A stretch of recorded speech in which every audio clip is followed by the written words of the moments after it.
Good evening, everyone, and welcome to the library. I am so pleased that you chose to spend some of your precious time with me on this Friday night. So let's get the show on the road. If we can. Here we go.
All right. Let's get to it this evening. So let me get myself on screen, as well as Lenny. As you can see, Lenny is very enthusiastic about this evening's stories, as am I. And I want to thank each and every one of you, as usual, for joining me on this Friday evening. And as I clean my glasses, because I need to see what you guys are saying, I am going to say hello to each and every one of you, and then we'll get into the program. I got some stories tonight from the state of Indiana, and then, of course, I have some paranormal videos to look at, and then you're going to tell me whether you think they're real or whether they're hoaxes or whether they can be explained by natural means, who knows? All right, let's begin. Hello, Tony the Night Owl. Hello, Delilah. Vincent Capisci, good to see you. Stony Tony. Bill C is here. Arlene Morlino is here. Great to see you. Delilah. Tommy Thompson. Welcome, Tommy Thompson. There we go. Stony Tony, Arlene. All right. Everyone's saying hello to each other, which is awesome. That's the way I want to see it. Ben is here. Sliminy Cricket stopping by. Mustang Mike. Tommy Stiggs, of course, checking in. Il Toro was here before. Cranky.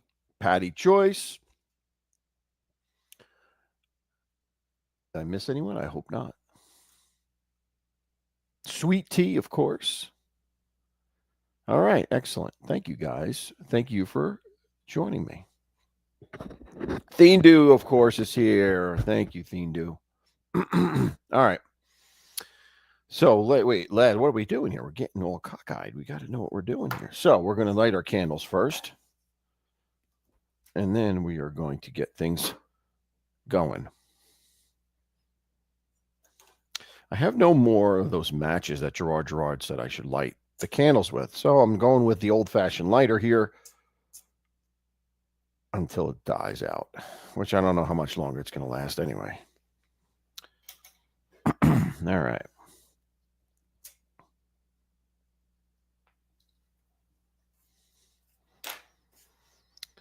All righty then. Gerard Cicelli. Good to see you, my friend. Lenny is chilly. It's pretty cold with no skin on, especially in weather like this. And of course, back there, hiding, is Victor. So anyway, let's get started. And well, before I do, I just want to say a quick thoughts and prayers going out to Tommy Stiggs' mom. Our thoughts and prayers are with you, her, and your whole family. God bless. And prayers for peace and comfort. That's what we always say, peace and comfort. So candles be crooked. Yes, they are. Here we go. They're always going to be a little crooked because they are supposed to be spooky candles. So give me a break, will you? Shannon, how are you? Welcome. Thank you for stopping by. All right. Now let's talk about Indiana. Now, Indiana is one of those states that you really don't think about unless you live in the area. If you're on the East Coast or the West Coast, a lot of times you do not think about it. It's one of those square states, as they say. So it was interesting to me to learn a little bit about the state as well as the ghosts of that state as I went through this process. And that's always a good part of this. And I hope you guys appreciate that as well. I want to hopefully convey some type of historical knowledge too through the ghost story. So I hope you enjoy that. So let's start off with a little picture of the state in which we're talking about here. Just so you get an idea of what we're talking about. Indiana, the main city that we all know about is Indianapolis with the Indianapolis cults. That's where most of us know about. But there's a lot of things going on in Indiana. It borders one of the Great Lakes. It borders Michigan, Illinois, Ohio, and Kentucky. So it's got it's a very, very central state. And it has its own ghosts, of course, like any state does in the Union. Hello, Emmanuel. Great to see you. All right. Let's stop sharing that. But let's get to our first story. So our first story is The Legend of Black Annie.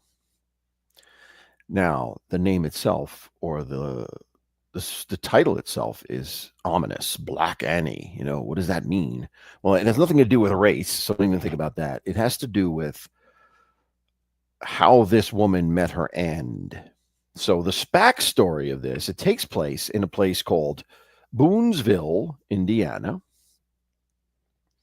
And it's around the turn of the century, meaning the turn of the 20th century. So in 1900, that time period. And there's a mayor of the town by the name of Dr. Travis Scales. And Dr. Travis Scales and his wife are well-to-do. Like I said, he's the mayor. He's the local doctor. He's quite wealthy. And he builds a house. And in addition to that house, he builds a vacation house. Now, the Scales never had children, sad story. They never had children, even though they wanted them. So they tried to be as accommodating and generous with the locals as possible. And one of the things they did was to take in people that were passing through, younger people who were maybe homeless, maybe needed help or something to that effect. And they did that quite often. Now, one of the people that they took in was a young girl by the name of Annie. And the story goes that she was wandering westward and passing through on her way to California. A pretty big task for a young girl to do on her own.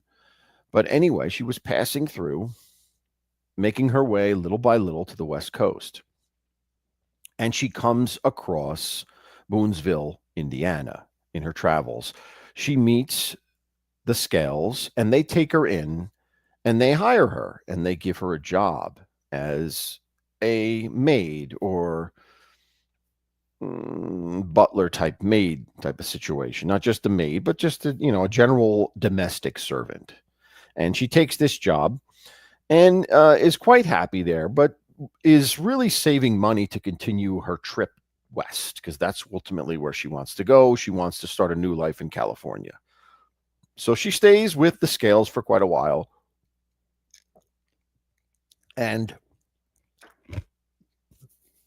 excuse me, and she's so close to the Scales that they take her with there to their vacation house. And their vacation house is near a lake, also in the town. It's not far, not very far away. But one night they go out and they leave her in the house. Now, nobody knows what specifically happened, but in the course of that night, while the Scales were out, a fire breaks out. And that fire consumes the entire house and takes the life of Annie. And thus we get to why she's called Black Annie, meaning she was so tremendously and hideously burnt that she lost her life in that fire. And it is said that this was in the early 1900s, so it's the teens, the 19 teens. And this happens around 1919, the fire, which takes her life. And the story of Black Annie as a spirit tends to develop slowly. So in the 1920s, in areas around the house, now this was the vacation house, so it's in the woods near a lake, and it was never rebuilt. It was left there as is. And I'll show you what was or what it looked like after many years after the fire. Nothing was ever rebuilt about it. Nothing was ever redone. So it just kind of sat there and deteriorated. So let me show you what it looked like. And it looks to me like it's any average abandoned place you might see in the woods somewhere on any given trip. If you're a child exploring the woods, you might come across an abandoned house like this. And this is what's left of it. As you could see, the black of the inside from the fire, and everything is decaying and rotting. It was just completely abandoned and left to be reclaimed by the wilderness. And so this is how it is now, or relatively soon. A few years ago, this is when this picture was taken. So it's been abandoned for many, many decades, 100 years, 10 decades. So what's the story behind this? Well, it's said that Annie's spirit in the 1920s, the woods around that particular house start to develop, or there starts to occur paranormal activities of screams in the woods that no one can account for, moans and groans, just disembodied sounds that are coming, sounds of agony, much like you would think someone would be screaming who was caught in a fire, who was meeting their end. That's what seems to be happening in the 1920s around the woods around that building. And it's not until the 1930s where the first sightings of Annie the spirit are actually seen. And she's described as a woman in completely black, wearing a dress, wearing a veil covering her face. And here's the creepy part about it, is that what this spirit would do, as people were driving by the location of the home, because the home did have a road that went to the lake. So people from time to time would still go past the road or use the road and pass the old house to get to the lake. Annie, Black Annie, the spirit, would appear and jump up onto the running boards of the old cars. Think of the 1930s cars. Many of them had running boards along each side. And it is said there's been many tales of Black Annie's spirit jumping on board and holding on. And the theory being that what she's doing is she's trying to get away. She's trying to get taken to California, trying to continue her quest to ultimately get to California where she would start her new life. And it is said that many times when this happened, when the ghost actually jumped onto the car and was going along, a couple of times individuals would get the energy or the strength or the courage to actually either look very at her very detailed or try to push her off or something to that effect. And one time, this individual named William Est did just that, was driving along. Annie jumps onto the car. The black figure jumps onto the car.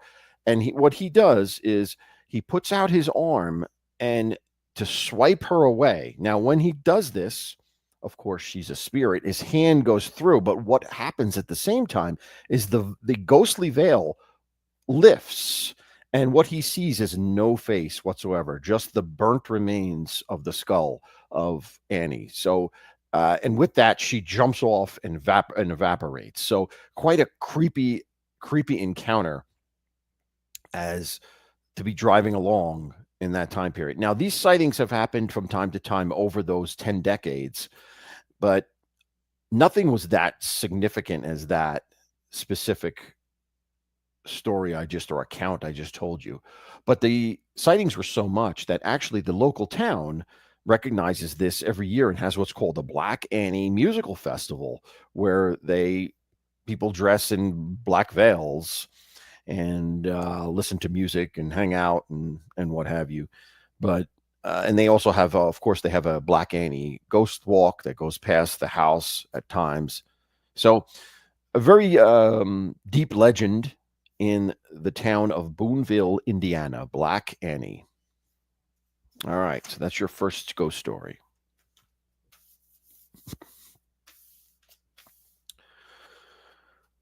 All right, let's go on to the next one. The Witch of Devil's Hollow is our next story. Now, Devil's Hollow is an area in Fort Wayne, Indiana. Now, let me get you a picture of this because I want you to get an idea of the area in which we're talking here. Here we go.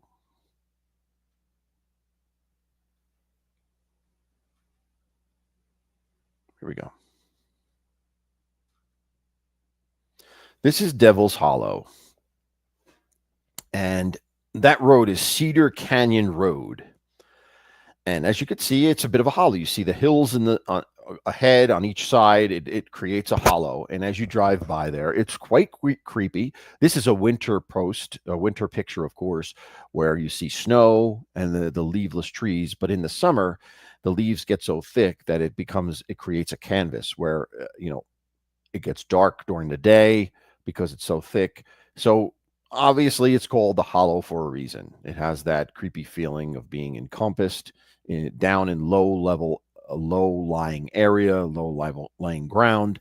So Devil's Hollow. Now, the story behind this is not necessarily the road. The story is the witch that supposedly lived in a house on Devil's Hollow. And it was an old cottage, an old small cottage that was off to the side in the woods. And it was occupied by an old woman who really didn't want much to do with anyone, wanted to live on her own, preferred living on her own. And now there's actually two stories. So I'm going to tell you two stories around the witch of Devil's Hollow. The first story deals with that this old woman,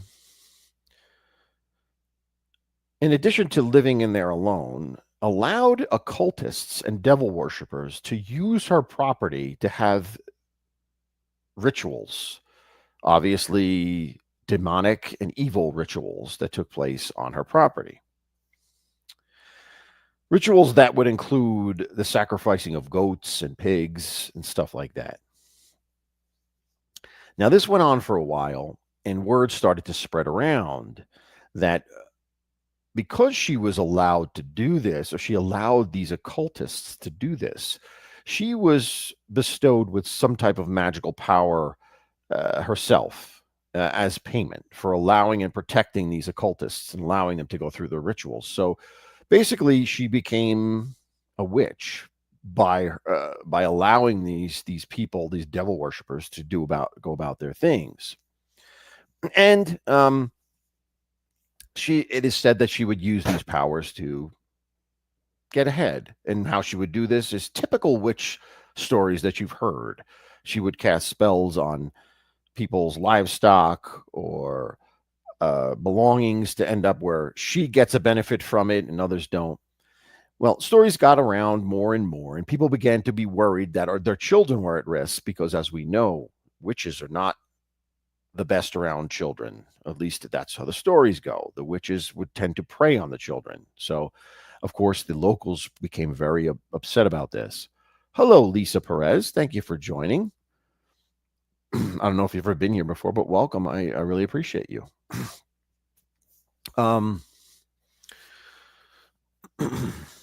So word started to get around. And what do you think happens? Well, the locals, in a fit of fear, form a mob and go to her house. And what did they do? They set fire to the house and burn it to the ground. And of course, the old woman perishes in the fire. Now, after this occurs, obviously, the stories begin to grow about her spirit never leaving the property, that her spirit haunts the property on a daily basis, and that if you are in the area, you will feel her presence. You'll feel eyes watching you as you walk through the woods on her property. Especially, they say, on a full moon is where this activity will happen. And again, you'll also hear screams, disembodied screams of as if a person was dying in the course of a fire, or, just reliving that horrendous way that she perished.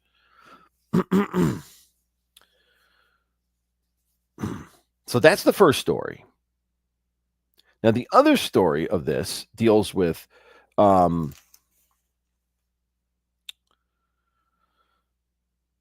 that she was just simply an old woman. Just simply an old woman. And she had nothing to do with witches or occults or anything like that. She was just simply an old woman that liked to live on her own. And these teenagers began to create this story about her and went there and began to harass her. They would have parties in her area because they knew she was an old, defenseless woman and she couldn't do much about it. That she wasn't really favored in the town, so she couldn't know, the townspeople wouldn't help her. So these teenagers would take advantage of her and destroy her property, have parties there, et cetera, until one time they had a bonfire in her backyard or near her home, which spread and caused a forest fire, and that fire engulfed her house and ended up killing her. Hello, Kathy Martis. Welcome. Thank you for joining. Appreciate it. And of course, she perishes in that fire. And now this particular version of the story is because of the fire, same things happen. Her spirit lingers there, but she's very upset and very vengeful. And as a result of that, what she'll do is the spirit of this witch will put curses on any teenager that comes near the property. If you dare to come on the property, you will get a curse put on you that will carry with you after you leave, and bad things will happen. Misfortune of all types will occur to you as a result. So, alternate stories around the witch of Devil's Hollow. One where she was actually an evil devil worshiper harassing the town. The other, that she's a vengeful spirit after being taken advantage of and abused by the children, or the teenagers, I should say, of the town, that treated her poorly and destroyed her and ultimately caused damage, which took her life. So, but either way, the spirit is said to be there, and you will encounter these same type of things: the wailing and the crying and the of disembodied sound coming from the woods around there. And then, if you believe the other story, you better not be a teenager, because you're going to get bad luck once you enter the premises or enter her property. So there you have it, the Witch of Devil's Hollow. All right. That's number 2. All right. So, number 3. Now, last Saturday, was the National College Football Championship, and Notre Dame was in it. Well, our story takes us to Notre Dame, which is located in Indiana. And this story is about the ghost of George Gipp. You might know the name of the Gipper. You may have heard that. It is a term or a name that has been in popular American culture since the 1930s. And the reason that is because of the movie about Nuke Rodney, which was about, the Gipper was a big part of that. And so let's talk about Gipper. Before I do that, let me show you what Notre Dame looks like, which is, quite a beautiful school, if I can here. Here we go. This is the one of the oldest buildings and the main buildings on the campus. Very old school, one of the oldest Catholic universities in the country, and quite famous for football and other sports as well, and quite famous for basically giving education to the Catholic Irish of the Midwest when the Catholic Irish couldn't even get into schools because of discrimination by the WASPs. So, quite a history. It was founded in 1849, I believe, and has been very popular, especially amongst the Irish. And in fact, they took the name the Fighting Irish for their teams. So that's Notre Dame. Now, Notre Dame, like I said, was famous for football. Now, George Gipp, let me show you a picture of George Gipp. George Gipp was the first All-American from Notre Dame in France, Notre Dame in America. Here we go. This is what George Gipp looked like in life. All-American football player. Held the record. I think he had 2,400 or close to 2,500 yards in his career. Now, he tragically died his senior year at the age of 25 from pneumonia and complications of such. Remember, 1920 is when he dies. So at that particular time, you're talking about we didn't have really penicillin, really didn't have much to treat pneumonia. So if you got pneumonia, there was a good chance you weren't going to survive. And that's exactly what happened to George Gipp. He perishes. And the story goes that how he acquired pneumonia was that he was locked out of his home, locked out of his dorm, and had to sleep in the night during the winter and got sick from sleeping outdoors because he couldn't get into the dorm. No one knows if that's a true story or not, but we do know that he did die of pneumonia. And as a result, it'll lead to this story that I'm going to tell you about his spirit. Now, many of you will probably remember the Gipper from the movie, and that's because it was played the role of the Gipper. Was his nickname. Was played by this guy right here. Let me put that in full screen. Our very own Ronald Reagan right here he played George Gipp in the movie. And the famous line, "Win one for the Gipper," is supposedly what George Gipp said to Nuke Rodney on his deathbed just before he died. And that's in the movie, and that's how it became famous. All right. Now, what's the story about George Gipp? What's the spirit? How does this happen? Well, it is said that the ghost of George Gipp is first spotted by an exchange student by the name of Pio Montenegro, a student from Brazil who was attending Notre Dame on a student exchange program, and he witnesses the spirit of George Gipp materialize on right in front of Washington Hall. Now, Washington Hall is said to be the place where the Gipper lived and ultimately died, because he got locked out, and that's where he caught it, and he ultimately died. But that was his place of residence, Washington Hall. Washington Hall. That was the dorm he lived in. So, and it is said that Pio sees him materialize on a horse in front of the hall. In other words, riding on a horse, a spirit horse. The Gipper rides by the front of that on a night, a late night. Now, George Gipp was said to like horses and ride on horses in addition. So it kind of makes sense how he might be on a horse.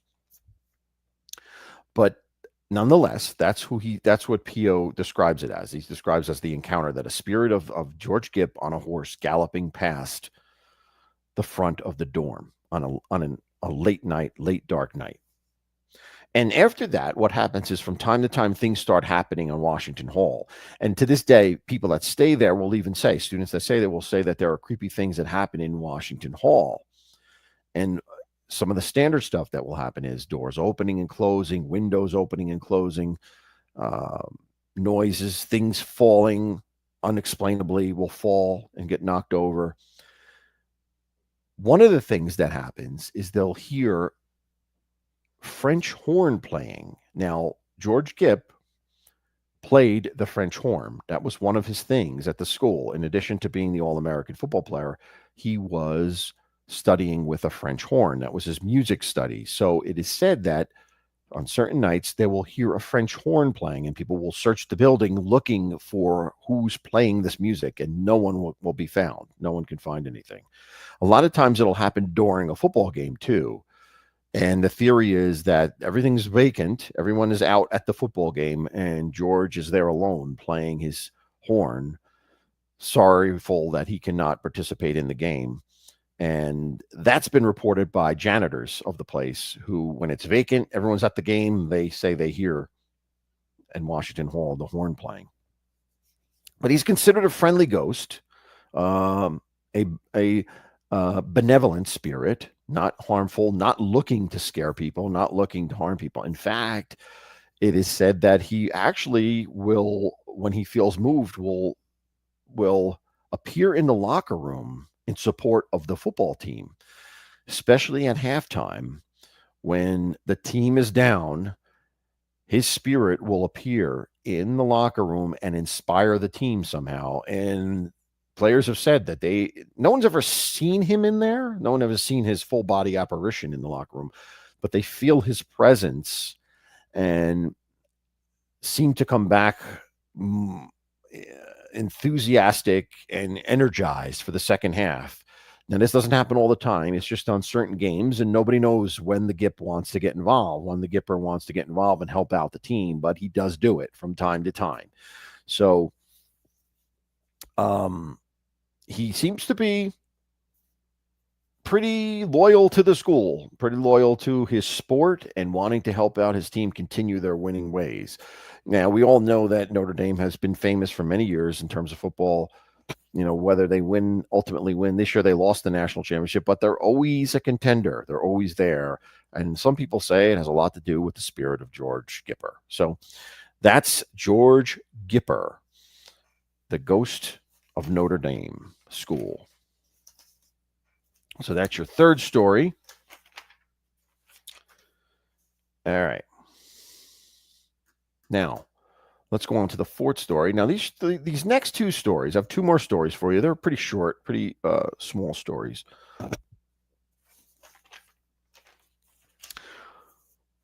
The next one is Devil's Road. Now, we talked about Devil's Hollow, but this is a place called Devil's Road. That's the name of the road. Excuse me. Hello, Harlow. Thank you for joining. Zelda, good to see you. Thank you for joining. Devil's Road. Now, let me show you what Devil's Road looks like.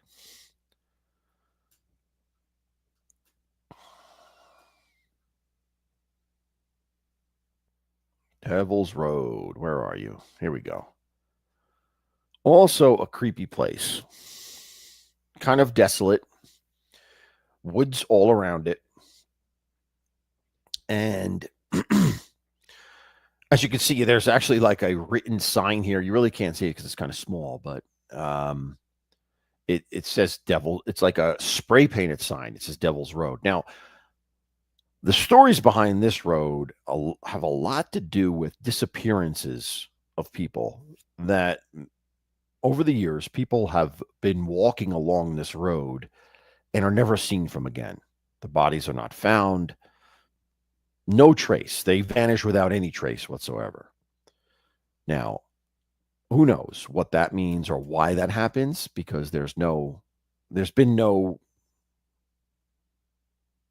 closure to those cases. They just vanish. These people are vanished. Now, whether they're traveling through or if they're locals, it doesn't really matter. There have been people over the years that have vanished on that road.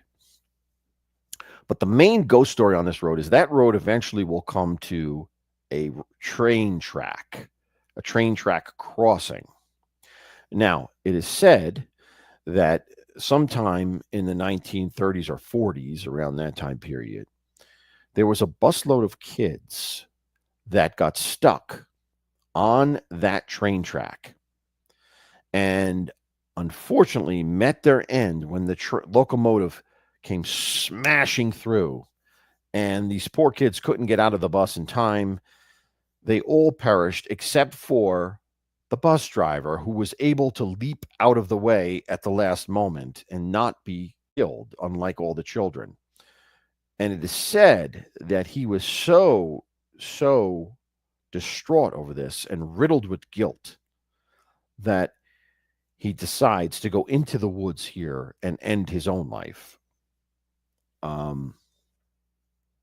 with a pistol. And he does it on the tracks where the event happened. So a lot of negativity as a result of this. And because of that, they say that if you're in the area or if you're around the area where it happened, you'll feel an ominous heaviness around you, and you'll want to leave as soon as possible. And it's also said that if you, by chance, stop your car on the tracks where the incident happened, where the accident happened, unforeseen forces will push your car off the tracks. And it is believed that it's the spirit of these children in a very positive and benevolent way, trying to help you avoid their fate. And if you put the car in neutral, it will roll off the tracks on its own. And it's the ghostly hands of those poor children that lost their lives that are pushing you out of harm's way. Even though there isn't a train that goes on here any longer, it is a discontinued train track.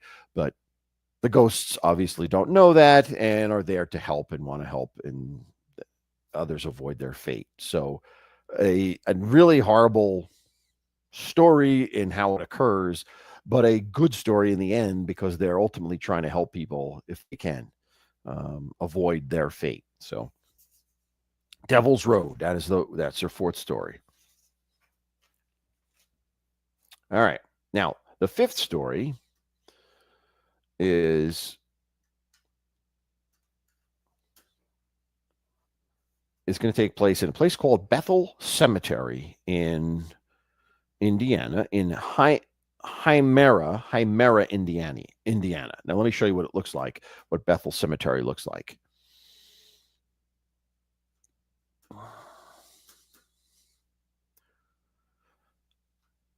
This is what Bethel Cemetery looks like. It's an old cemetery, but it's still an active one. People still come and visit their loved ones here, but it goes back to the early 1800s.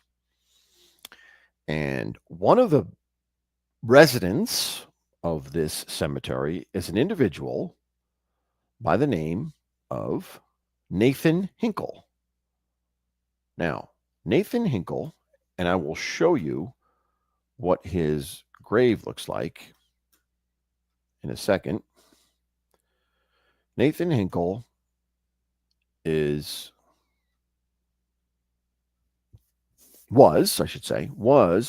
a Revolutionary War soldier who was buried here.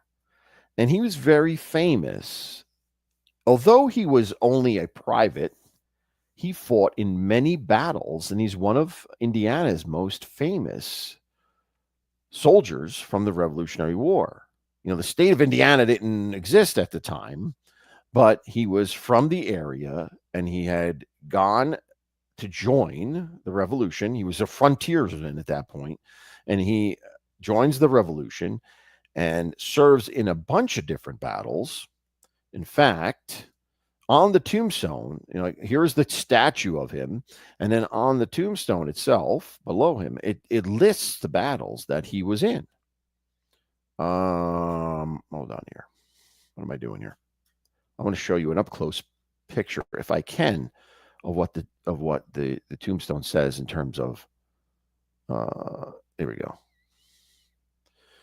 Now it's a little hard to see, but it says Nathan Hinkle, Revolutionary War soldier, enlisted in Lancaster, Pennsylvania, April 1776. Served under Captain Henry Crisp, Colonel Miles as a private, participated in the battles of Long Island, Brandywine, and Powley. So he participated in 3 battles of the Revolutionary War and was quite the hero from his local town. Now, the story behind this is that Nathan was quite a storyteller. In fact, he loved to sit and tell stories about the Revolutionary War, about his experiences fighting the British, and the locals loved it. The local children loved to hear the stories, loved to hear him sit back and spin a fetching yarn that they would love. So it is said that even though he is now gone, you can still have or find Nathan telling a story. Now, how is that possible? Well, it's said that if you go to his grave on a moonlit night and you walk around his grave and say his name each time, saying his name 3 consecutive times, and sit back and sit down, he will appear and begin to talk to you and will tell you a story. He'll tell you one story and then he will vanish. So quite an interesting idea, right? Quite an interesting thing. I mean, I'd love to go there and try this. Will Nathan Hinkle tell me a story about the Revolutionary War? That would be awesome. I would love to hear that. Hello, Gerard. Gerard, thank you for joining, my friend. Good to see you here.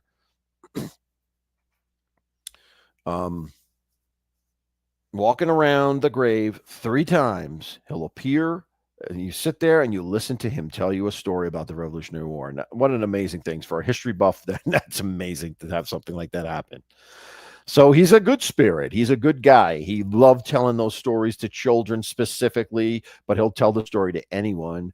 And he's still willing to do it, even from the great beyond. If you circle his tomb 3 times, say his name consecutively 3 times, and sit and wait, and hopefully he will tell you a story that you'll never forget. So Nathan Hinkle is our last ghost story. So we had Nathan Hinkle.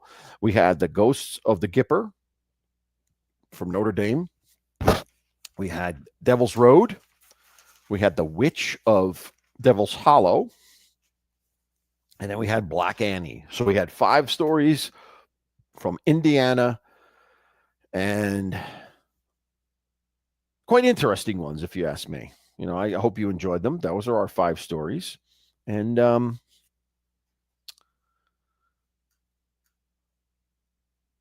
we'll move on to our next part of the show. All right. So what did you think? I hope you liked those. I thought they were pretty cool stories.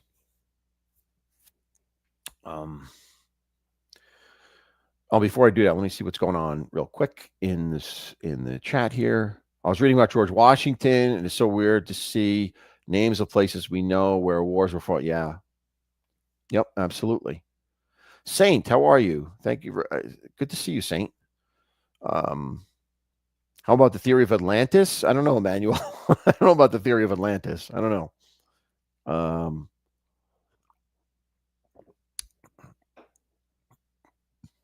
All right, so let's go into our paranormal videos, and you tell me what you think, or paranormal pictures too. They're not all videos. I got 4 of them tonight, and let's figure them out. Let's see what we got going here. All right, let me see here. Where's my first one? What's going on here?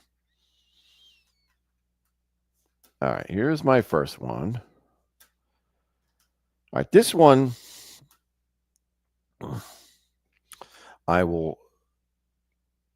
This one is a silly one, if you ask me. But I'm influencing you. But this has been around a lot, and I don't know why. But you made a judge of it. All right, this is a woman who is at a lake. She's bathing in the lake, on vacation, having fun, what have you. And her friend is filming her. Now watch what happens with her hair.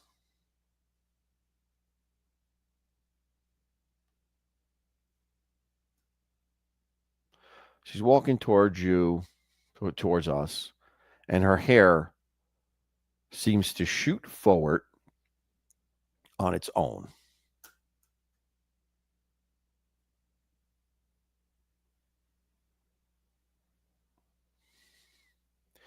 And the captions are like, oh, this unforeseen force is pulling her hair forward. How is that happening? Well, all I can say to this one is, why wouldn't that just be a ghost of a gust of wind that would push her two kind of ponytails, the way she had her hair split, in front of her like that? I don't understand why this would be a big problem. I don't understand why this would be a mystery of any type. Hi, Deborah. Good to see you, Deborah. Saint says, I used to go ghost hunting several years ago. There are so many places in Indiana. It's crazy. Yeah, there are a lot, Saint, a lot. I just picked the ones that I thought were interesting to talk about. But there's plenty. And most states are plenty. Most states have so many stories. Hey, Bobo, good to see you, my friend. So for this one, I'm going to call BS on this, that this is simply a gust of wind, that comes and pushes her hair forward. What's so unnatural about that? I don't think there's anything unnatural about that. But, these days, this is what happens. Something like this gets viral and people are talking about it, and it's nothing in reality to even care about. But that's how it goes. All right. So let's get rid of this one. Let's get rid of that. All right, now let's go on to this. This one is coming from Korea. All right. This one is a boy band. A boy band in Korea is filming a music video. Now, and they're dancing, they're walking towards the camera and they're dancing. Now, I want you to look in this area up here, up in the upper left-hand corner behind them, and tell me what you think of this, what you see back there.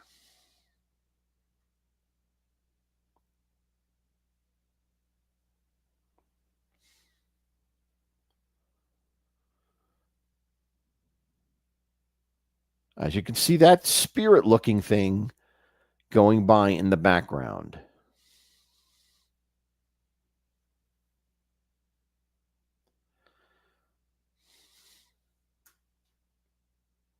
There's another look. Here it goes in the background.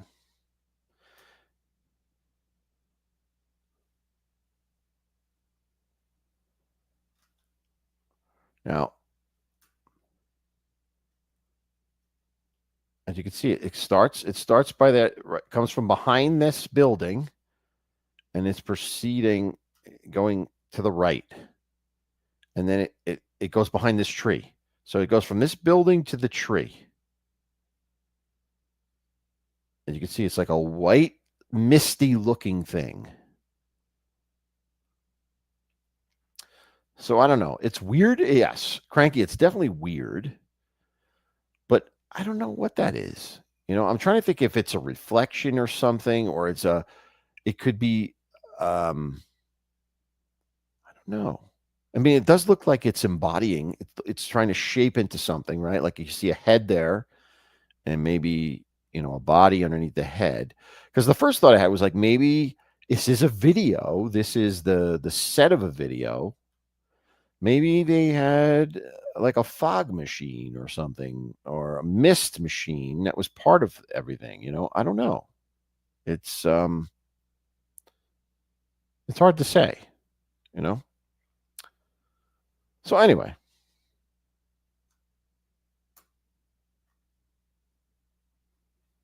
all right.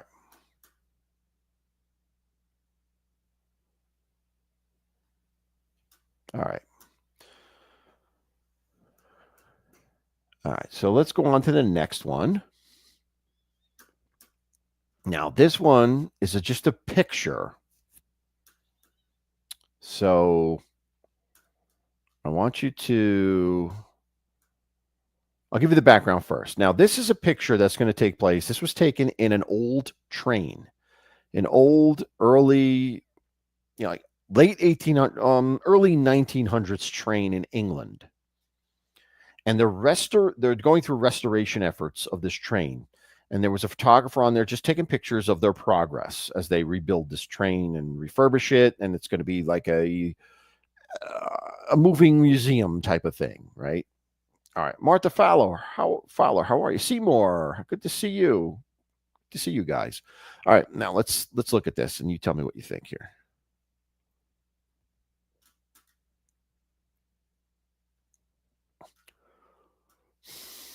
I remember this is a train, an old train.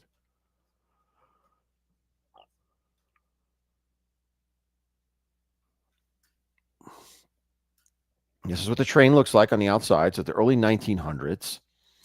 Now, here comes the photographer. He's taking pictures. Now, all right, enough with this. Let's go forward here. Look what we got here. This is what shows up on one of the pictures. I'm going to freeze it there. This creeps me out. This picture creeps me out. Look at this. This is like an early 1900s hairstyle, right? Women at the time, you could see the face of a woman. You can see they would wear collars. That's another thing from that time period, the dress of that time period. They would wear collars around their neck, like the dresses would come up in kind of in a turtleneck type of collar. So this creeps me out. Hi, Cheech. Good to see you. Thank you for joining. So this looks legitimate to me. Now this was not an old camera. This was a digital camera. So I guess that makes it more possible to fake. But I don't know. This looks like this would be something that could be legitimate here because it fits the time period. It's as if a woman was sitting there looking out the window of the train. The hairstyle, the clothing style, everything fits. I don't have an explanation for this one unless it's completely false. At least it's completely a hoax, through AI or, whatever, something. I don't see how this is just a random mist that looks this. It's too specific to be a random mist that you think is a ghost, it's or anything like that. I think this is definitely something that creeps me out and that I could think it would be legitimate. So I like this one a lot. And I'm personally going with that. This is legitimate. Unless I find something in the future which says it's a hoax, I'm going with it being legitimate. All right. So let's get rid of that. All right. Where's my last one here? That's not it. Hold on. Oh, here's my last one. Okay. All right. Last one is in a cemetery. This one creeps me out too. I'm warning you. This one creeps me out too. All right. Window. Here we go. Now, the backstory to this is a cemetery in Arkansas. And an individual decided to explore it. And at dusk, he got really creeped out by it, and noises and other things happening. So what he did was he went home and got his drone and sent the drone in deeper into the cemetery, where he stood at the parking lot and just monitored the drone. And this is the film he got. Now, there's the drone. It's taken off. It's going into the cemetery. Now, watch this. He gets to a particular point. I'm going to stop it for a second. Now, watch this area up here, right here. This tombstone right here, or this. It's more than a tombstone. It's a monument right here. Now, watch right next to it. Watch what happens right next to it.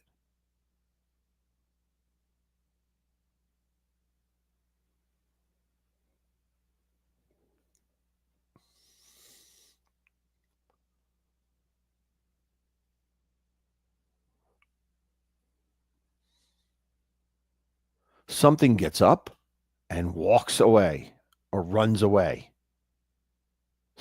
Someone or something is crouched down over here, gets up and walks away. That creeped me out. That one creeped me out.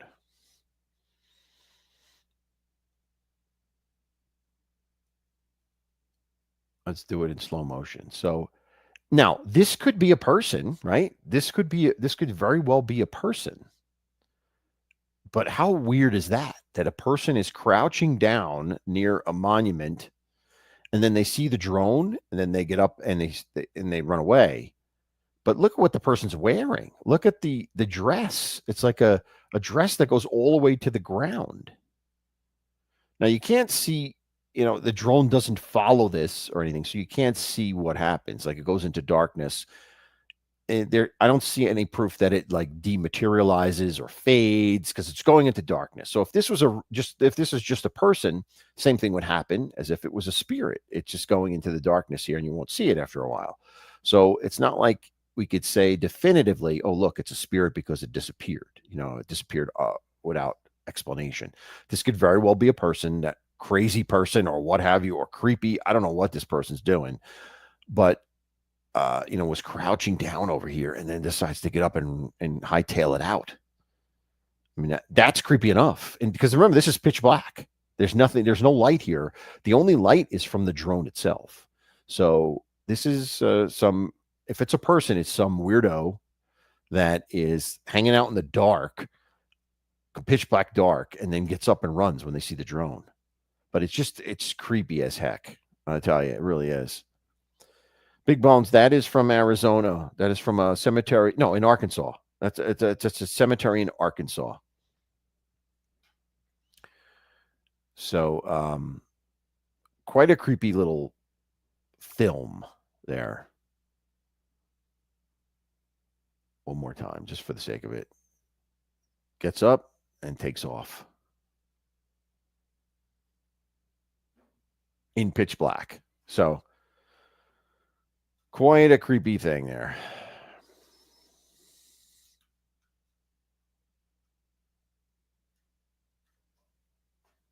So there you have it. Those are your 4 paranormal things. I think that last one, it could be a person, right? I don't see why it couldn't be a person. but it's just creepy in general. But that ghost picture on the train, to me, I would say would be legitimate, and I was impressed by that one. Now, that one's out of England, and out of that restoration of that train project. So, quite an interesting story behind that. But quite an interesting picture, that's for sure.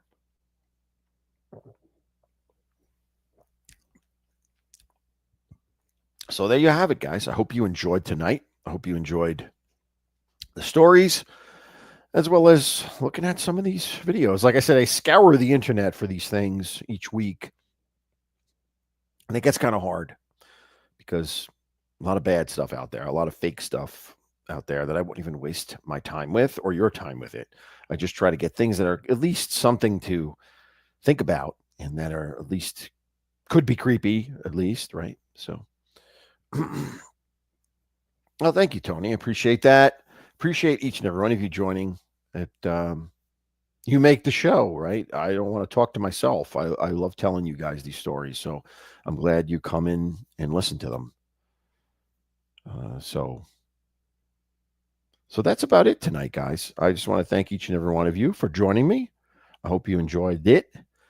Next week, I don't know what I'm going to do. I got a couple of ideas. If anyone has ideas, let me know. As always, you can email me at thewineguild@gmail.com. I never changed it from the Wine Guild to just the Guild, so I don't know. I probably should do that one of these days. But anyway, that's what it is. It's the Wine Guild. And send me if you have any ideas. I was thinking about doing a Valentine's Day episode, like ghosts or spirits that are associated with Valentine's Day. And I was also thinking about doing a football, since the Super Bowl is coming up, doing an episode on ghosts that are related to football. But I don't know what's out there, so I got to do some research and see if it's worth doing. If I find it, I'll go in that direction. Otherwise, I'll just pick another state and continue along with the states. So, on behalf of Victor, hanging out back there, and Lenny, of course, I want to thank each and every one of you for spending your Friday evening with me, at least a part of it. I really appreciate it. And I say tune into Slim later. Slim, I think, will be going on at 10 o'clock. Slimity Cricket will be on if you want to check that out. I don't know if anyone else out in the 9 o'clock hour since I moved this to the 8 o'clock hour. So I don't know if there's anybody else in the 9 o'clock, but what have you. I hope you have a wonderful, wonderful weekend, and I will see you next week. Remember, stay scared. God bless.